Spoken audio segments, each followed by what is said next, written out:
My name is John James, and I started the Grief Recovery Institute over 30 years ago as a result of the death of a son in 1977. I, like many other people that I've met over the years, had made the assumption that because loss was such a common occurrence, that there would be people who were trained and to know how to help. And sadly, what I discovered is that most of the help that people offered was intellectual in nature, and my brain wasn't really broken, it was my heart. So over a period of about 8 months, I discovered a process that helped me to feel better.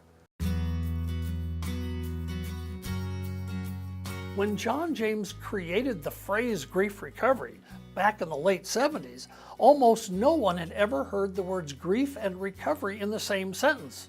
And people would say to us, is recovery even possible? To this day, some people still contest it. But we discuss it with them, we argue it with them, and we show them from our own personal experience, from our own losses, how we have recovered and regained a sense of well-being in our lives in spite of the losses that have happened. The concept that we were operating with at the time was, how do you deliver grief recovery assistance to the largest number of people in the shortest period of time? Consequently, the first obvious thing was write a book. The first book was the Grief Recovery Handbook, which is now in its 4th edition, the 20th anniversary edition, that has been translated into multiple languages. Our book, When Children Grieve, also has been translated into multiple languages. And a third book called Moving On deals with the enormous sadness that revolves around divorce and romantic relationships that don't survive even to the point of a marriage. But even with a book, you're only going to reach a certain number of people. And so we then decided that we would create these grief recovery outreach programs, which are moderated recovery groups where people take very specific actions to heal their heart.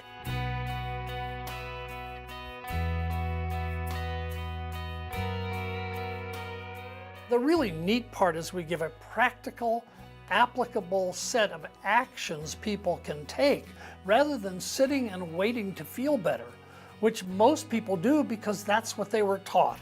So the key here is actions to feel better or different than we felt and not be paralyzed into inaction, which keeps us stuck forever.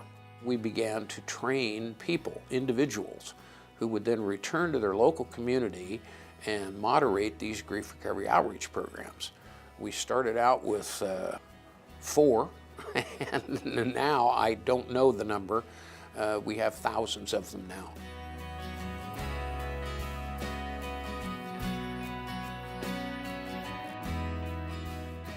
One of the reasons I'm sitting here talking today is so that we can make ourselves available to people when the need is. Otherwise they go, I needed you 20 years ago when my daughter died, where were you? And we don't want anyone to have to say that ever again. Every loss is as the result of the end of an emotional relationship, and every relationship is unique. So everyone grieves at 100% whatever the loss is.